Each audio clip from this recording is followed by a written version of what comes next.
오늘은 특별히 어린이 주일입니다. 올해가 어린이날로 제정된 지 벌써 100주년을 지나서 103주년이 되는 해라고 합니다. 감리교에서는 매년 5월 5일 어린이날을 기점으로 이 어린이 주일을 지정하여 지키고 있습니다. 바라옵기는 주님 보시기에 좋으셔서 미소를 짓게 만드는 어린이와 같은 한 사람이 다 되시기를 주님의 이름으로 축복합니다. 또 이 땅에 함께 살아가고 있는 우리 어린이들을 더욱 특별히 사랑하고 아끼고 배려해가는 우리의 어린이 주일이 되었으면 좋겠습니다. 오늘도 우리에게 주시는 하나님의 말씀을 마음에 새기고 주야로 묵상함으로 승리해내며 예수의 승리를 선포하는 교회가 되겠노라 결단하는 그 마음으로 우리 함께 앞뒤 좌우로 오늘도 큰 은혜 받고 갑시다. 함께 인사해 보겠습니다. 인사해 볼까요? 오늘도 큰 은혜 받고 갑시다. 아멘. 오늘도 큰 은혜 받고 갑시다. 아멘. 오늘 말씀을 보면 마가복음 9장 33절에서 48절 그리고 누가복음 9장 47절에서 50절에도 기록되어 있는 말씀이기도 합니다. 마가복음 9장 39절에 이하에 보면 예수님의 제자들이 가버나움으로 오는 그 길가에 서로 누가 크냐 하는 문제로 논쟁이 일어났습니다. 예수님은 아마도 앞서 오고 또 제자들은 뒤를 따라가면서 그러한 논쟁을 벌인 듯합니다. 누가 크냐 하는 이 문제는 누가 더 잘났고 또 누가 더 인정을 받고 또 누가 더 리더이냐 하는 문제와도 같습니다. 사람은 사람마다 인정받고 싶어 하고 또 자신이 잘난 맛에 살아간다곤 합니다. 누구 하나 자기 못난 맛에 살아가는 사람들은 별로 없죠. 주님을 가까이 모시고 따르던 12 제자들도 그랬습니다. 누가 잘났느냐, 또 주님의 더욱 예쁨을 받는 사람은 누구냐, 우리들 중에 누가 으뜸이냐, 누가 첫째냐 하고 저마다 자기가 제일이라고 다투면서 어느덧 가버나움 마을까지 걸어오게 됩니다. 그때 제자들은 이 문제에 대해서 공정한 판결과 확실한 판단을 받기 위해서 예수님께 누가 크냐고, 천국에서는 누가 큽니까? 하고 물어봤습니다. 이때 예수님은 흥분하고 있는 제자들을 불러 모아놓고 누구든지 첫째가 되고자 하면 그는 모든 사람의 꼴찌가 되어서 모든 사람을 섬겨야 한다라고 가르쳐 주셨습니다. 이어서 예수님은 제자들에게 말로만 알려주신 것이 아니라 어린아이를 직접 그 자리에 데려다가 제자들 가운데에 세우시고 말씀해 주셨습니다. 오늘 본문 3절에서 4절 우리 함께 읽어보기 원합니다. 시작. 이르시되 진실로 너희에게 이르노니 너희가 돌이켜 어린 아이들과 같이 되지 아니하면 결단코 천국에 들어가지 못하리라. 그러므로 누구든지 이 어린 아이와 같이 자기를 낮추는 사람이 천국에서 큰 자니라. 아멘. 이렇게 가르쳐 주셨습니다. 제자들은 사람이 제일 으뜸되는 진리, 또 천국에 들어갈 수 있는 사람, 그리고 천국에서 제일 큰 사람에 대한 이 진리를 몰랐습니다. 하물며 오늘날에도 이 진리를 모르고 사는 사람들이 참 많습니다. 사람들은 보통 높아지려고 하면 보란듯이 수단과 방법을 가리지 아니하고 높아지려고 애쓰고 또 낮아져야 높아진다라는 이 역설적인 진리는 모르고 대접받는 사람이 되기 위하여 다른 사람들을 짓누르고 일어서야 대접을 받는 그러한 큰 사람이 되는 줄로만 알고 주님이 가르쳐 주신 진정 큰 사람에 대한 진리를 모르고 살아갑니다. 그런 우리들에게 오늘 예수님은 어린아이를 통하여 이 천국의 진리를 이 땅에 가르쳐 주셨습니다. 누구든지 첫째가 되고자 하면 그는 모든 사람의 꼴찌가 되어서 모든 사람을 섬겨야 한다. 너희가 돌이켜서 어린이들과 같지 아니하면 절대로 하늘나라에 들어가지 못할 것이다. 그러므로 누구든지 이 어린이와 같이 자기를 낮추는 사람이 하늘나라에서는 가장 큰 사람이다 라고요. 이렇게 가르쳐 주신 하나님의 말씀을 우리가 함께 묵상하며 명확히 두 가지를 도전하고 함께 살아가기를 원합니다. 첫째로는 우리 함께 따라서 고백해 봅시다. 모든 사람에게 꼴찌가 되어야 합니다. 시작. 믿으십니까? 하늘나라에서의 큰 사람은 이 땅에서의 모든 사람들에게 꼴찌가 되는 사람이라는 것이죠. 자기를 제일 마지막에 놓아야 합니다. 제일 밑바닥으로 낮아져야 합니다. 곧 겸손하라라는 주님의 말씀이죠. 제일 낮아진 사람은 더 내려갈 곳이 없으니까 올라갈 소망밖에 없습니다. 어린아이는 곧 꼴찌가 되는 존재입니다. 가장 약하고 연약하고 미성숙하고 배려를 받아야 하고 보호를 받아야 하는 약자입니다. 그래서 겸손할 수밖에 없습니다. 겸손한 사람은 마치 빈 그릇을 가지고 있는 사람과 같아서 많은 것들을 받아들일 수 있는 배울 준비가 되어 있고 또 성장해 갈 가능성을 충분히 가진 사람입니다. 하지만 자기가 첫째라고 자랑하는 사람은 교만한 사람으로서 높이까지 올라갔기 때문에 더 이상 나아갈 곳도 없고 올라갈 것도 없으며 마치 더 담을 수 없는 그릇과 같은 사람입니다. 배울 준비가 전혀 되지 않았으면 물론이고 발전할 여지가 없는 사람이기 때문에 앞으로 이 사람은 결국 내려갈 수밖에 없습니다. 따라서 겸손한 사람, 자기를 맨 바닥과 맨 나중으로 끝으로 두는 사람은 무한히 발전할 가능성을 갖고 사는 사람이기 때문에 그 사람이 마지막에 으뜸이 됩니다. 펜인가 제자인가를 쓴 이 카일 아이들먼이라는 저자는 또 다른 책을 쓰게 되었는데요. 그 책의 제목이 저에게 참 인상이 깊었습니다. 어떠한 제목이었냐면은 나의 끝 예수의 시작이라는 제목이었어요. 우리의 연약함을 인정하는 그곳에서, 우리의 한계를 인정하는 그곳에서 예수 그리스도의 구원이 시작된다라는 믿음의 고백입니다. 우리의 끝을 인정하는 그 자리에 예수 그리스도의 구원이 시작된다라는 것을 믿으시는 저와 여러분 되기를 주님의 이름으로 축복합니다. 하나님의 능력이 임하게 되면 그 연약함이 변하여 강함이 되고 우리의 자랑이 되어 갑니다. 고린도전서 1장 27절에서 29절 말씀 세 번역에는 이렇게 기록되었는데요. 제가 읽어드리겠습니다. 하나님께서는 지혜 있는 자들을 부끄럽게 하시려고 세상의 어리석은 것들을 택하셨으며 강한 것들을 부끄럽게 하시려고 세상의 약한 것들을 택하셨습니다. 하나님께서는 세상에서 비천한 것들과 멸시받는 것들을 택하셨으니 곧 잘났다고 하는 것들을 없애시려고 아무것도 아닌 것들을 택하셨습니다. 이리하여 아무도 하나님 앞에서는 자랑하지 못하게 하시려는 것입니다. 아멘. 어리석은 것들을 택하여 지혜 있는 자들을 부끄럽게 하시고 세상의 약한 것들을 택하여 강한 것들을 부끄럽게 하시고 비천한 것들과 멸시받는 것들과 아무것도 아닌 것들을 택하여 주시사 스스로가 잘났다고 하는 모든 것들을 허물어 가십니다. 이는 아무 육체도 아무도 하나님 앞에서 자랑하지 못하게 하시려는 것입니다. 제가 처음 사역을 시작했을 때가 2014년 아버지가 목회하시는 교회에서 전도사로 첫 사역을 시작했었는데요. 원래 저는 대학교를 마케팅 경영으로 전공을 선택해서 공부하여 비즈니스맨이 되는 게 제 꿈이었습니다. 미국에 취업을 하고 또 한국으로 돌아와서 외국계 회사를 다니면서 플렉시블한 출퇴근을 누리며 여유롭게 살아가는 것이 제 원래 첫 번째 꿈이었죠. 그런 저에게 이 군대의 문제로 한국에 오게 되었고 하나님의 수업들을 통하여 하나님께 서원했던 이 목회 소명을 감당하고 순종하는 마음으로 공부해서 편입을 하게 되었고 편입한 그 해에 제가 줄곧 이 온전한 신앙생활을 하지 못해서 마치가 아니라 실제였던 것 같아요. 그 당시 교회 학교의 아이들보다 성경 지식이 부족했던 그 순간에 그냥 신학대학교에 발만 걸친 그 상태에 저희 아버지께서 이 전도사 사역을 제의하셨습니다.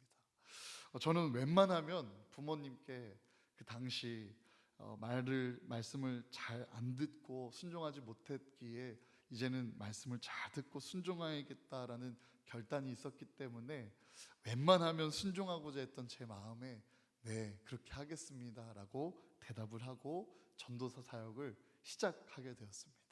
그런데 이 전도사 사역을 곰곰이 생각해 보니까 아무리 생각해 봐도 너무 모르고 경험도 없고, 제가 줄곧 교회를 계속 다니면서 그 신앙이 건강히 자라온 것이 아니라 마치 돌아온 탕자와 같이 성경적인 지식도 없고 신앙에 대한 그러한 교회의 문화와 그 교육도 받아보지 못한 저였기 때문에 아무리 생각해도 도저히 안 될 것 같아서 제가 아버지께 다시 한번 찾아가서 말씀드렸습니다.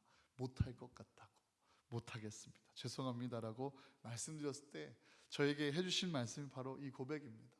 사람의 일은 배워서 하지만 하나님의 일은 능력 받아서 한다 아들이라고요.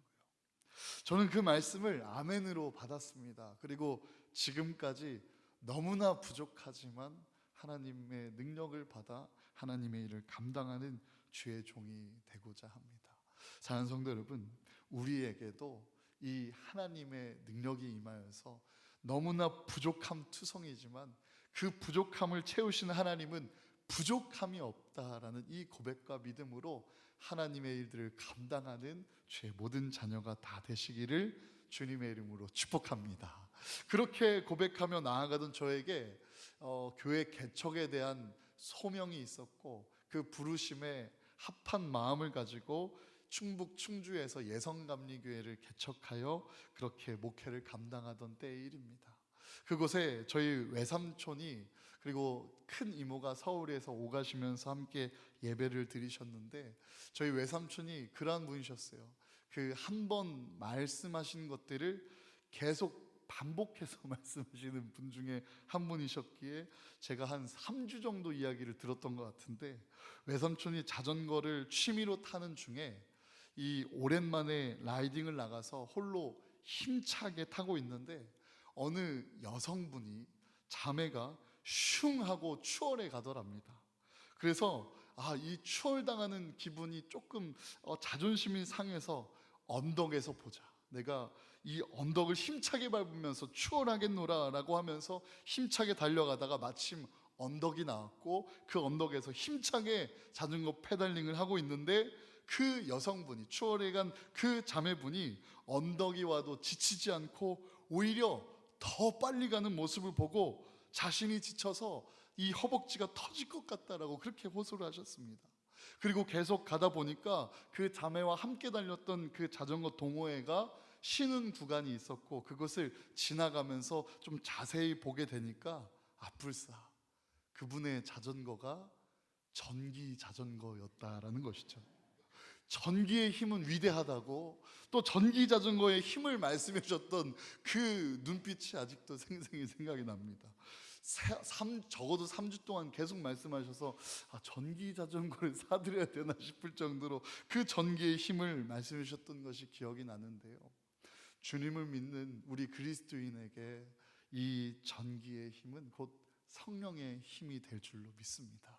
우리의 힘으로 나아가는 것이 아니라 그 어떤 우리의 힘보다도 크신 성령 하나님의 능력으로 나아가는 우리들 앞에 모든 문제는 허물어지고, 할렐루야, 모든 문제 위에 승리해내는 주님의 승리만이 우리의 삶에 허락될 것을 믿으시기를 주님 앞에 고백하기를 주님의 이름으로 축복합니다. 주님 앞에 자랑으로 삼는 우리의 모든 지혜와 지식과 강한 것들, 그 모든 것들을 내려놓고 꼴찌라고 고백하며 주님만 의지하는 어린아이와 같은 한 사람이 되시기를 주님의 이름으로 축복합니다. 하늘에서의 큰 자, 첫 번째 모든 사람의 꼴찌가 되는 사람임과 동시에 둘째로는 한번 따라서 선포해 봅시다. 모든 사람을 섬기는 자가 되어야 합니다. 시작. 아멘. 믿으십니까? 하늘에서 큰 자는, 하늘에서 우선된 자는 모든 사람을 섬기는 자일 줄로 믿습니다. 대접을 받고자 하는 자는 얼마 안 가서 대접받는 자리에서 밀려나게 되고, 또 남을 섬길 줄 알고 사회와 국가와 인류를 위해 봉사와 희생을 감당할 줄 아는 사람은 머지않아 가장 으뜸의 자리에서 대접을 받게 된다라는 것이죠. 역사적인 위인들을 기억해 보십시오. 또 우리들에게 기억된 좋은 신앙으로 살아갔던 성도님들을 기억해 보십시오. 자기를 위해 산 사람이 한 사람도 없고 많은 사람을 섬기면서 살아가셨던 분들입니다. 오늘 천국 소망을 두고 살아가는 천국의 백성이 된 우리 그리스도인들도 예수님의 교훈대로 겸손한 자가 되고 또 꼴찌를 사랑하는 자가 되며 그 꼴찌의 자리에서 많은 사람들을 섬겨가는 주님의 자녀가 다 되시기를 간절히 소망합니다. 윤복희님의 하늘의 미랄이라는 찬양을 혹시 아시나요? 제가 부목사로 목사 안수를 받았던 교회에 그 초대 목사님께서 부르셨던 그 고백에 인상이 깊어서 따로 찾아봐서 좀 연습을 해봤는데요. 제가 한번 불러드릴게요.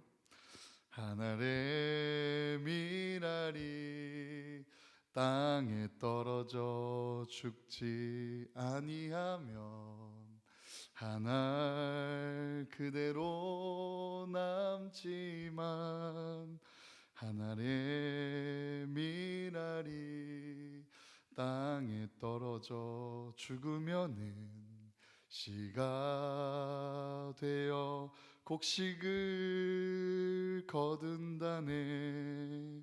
생명을 사랑하면 생명을 잃을 테고 생명을 드리면은 주시리라. 쉬지 말고 기도하라. 쉬지 말고 전도하라. 그러면 주님 만나리. 그날에 그러면 주님 만나리. 그날에. 아멘. 이 세상에 감사합니다. 이 세상에 대접을 받던 유명인이 주님을 인격적으로 만나고 하늘의 미랄과 같은 그런 삶을 살겠노라 결단하며 고백한 찬양이며 노래였고 그렇게 살았던 삶을 기억해 봅니다. 기도하고 전도하고 사랑하며 남을 섬기는 데에는 자기 희생이 따르게 됩니다. 그 희생을 감수하며 그 희생이 거름이 될 때 그 인생의 나무에 꽃이 피고 아름다운 열매가 맺히는 역사가 일어나는 것입니다. 그때야 비로소 예수님의 말씀대로 천국의 큰 사람이 될 줄로 믿습니다. 오늘 새벽 우리가 사랑하는 김정옥 권사님의 천국 환송 예배를 드리고 왔습니다. 그리고 그 삶을 기억해 본다면 참 천국에서의 큰 사람의 삶이라 참 많이 생각이 되고 도전이 되었습니다. 사랑하는 대성교회 성도 여러분, 우리도 주님의 말씀처럼 어린아이처럼 낮아지는 한 사람 되시기를 주님의 이름으로 축복합니다. 주님은 우리를 낮은 곳으로 초대하십니다. 그리고 그 낮은 곳에서 대접해야 할 분들은 당연하고 대접하지 않아도 될 사람들과 영혼들은 또 지극히 당연히 여기며 어린아이까지도 사랑으로 섬겨가는 낮은 곳에서의 어른이 다 되시기를 주님의 이름으로 축복합니다. 우리나라를 위해 어린아이와 같이 헌신한 한 선교사님을 소개하며 말씀을 마치고자 합니다. 이전에도 몇 번 나눴듯이 1886년 조선시대에 어느 외국인 선교사로 한국 최초 여성을 교육하기 위한 학교가 세워졌습니다. 그 학교는 이화학당이라는 학교로 이 감리교 선교사님인 메리 스크랜턴 선교사님께서 설립하셨습니다. 그녀의 교육 이념은 이렇습니다. 우리의 교육은 이 여자 아이들로 하여금 우리 외국 사람들의 선진 생활과 의복, 선진 생활 환경에 맞도록 변화하게 하는 데에 있지 않다. 우리는 단지 한국인을 보다 나은 한국인으로 만듦에 만족한다. 우리는 한국인이 한국적인 것에 대하여 긍지를 가지게 되기를 희망한다. 나아가서는 그리스도와 그의 교훈을 통하여 완전 무결한 한국인을 만들고자 희망하는 바이다 라고요. 그녀의 교육을 받았던 어느 학생이 후에 한국적인 긍지와 그리스도의 교훈을 붙들고 우리나라를 위하여 이렇게 고백합니다. 나라를 위해 내놓을 목숨이 하나밖에 없다라는 것이 유일한 슬픔이다라고요. 그렇게 고백했던 학생의 이름은 바로 우리가 알고 있는 유관순 열사입니다. 낮은 자로서 감당하는 이 헌신은 놀라운 열매를 맺습니다. 어린이를 사랑하는 어른들이 모인 우리 교회도 우리의 어린이들이 놀라운 은혜와 그리스도의 교훈을 통하여 놀라운 성령의 권능으로 우리 대성교회를 나아가 한국 교회를 세우는 그리스도인으로서의 긍지를 가지며 살아갈 수 있도록 어린이들을 사랑하고 교육하는 우리 대성교회가 다 되시기를 주님의 이름으로 축복합니다. 오늘 두 가지 기도 제목 붙들며 함께 짧지만 한 마음으로 기도하기 원합니다. 첫째로는 하나님, 모든 자들 중에 꼴찌가 되는 어른이 되게 하여 주시옵소서. 예수님처럼 낮아지는 일을 사랑하게 하여 주시고 낮은 곳에서의 희생을 감당하며 살게 하여 주시옵소서. 또한 우리가 지극히 대접을 할 사람들을, 그 영혼들을 대접하는 것은 너무나 당연하고 더 나아가 노인과 약자와 어린이와 장애를 가진, 그리고 외로움에 처해 있는 모든 소외된 이들을 사랑하고 섬기는 교회가 되게 하여 주시옵소서. 이 두 가지 기도 제목 가지고 우리 말씀을 붙들고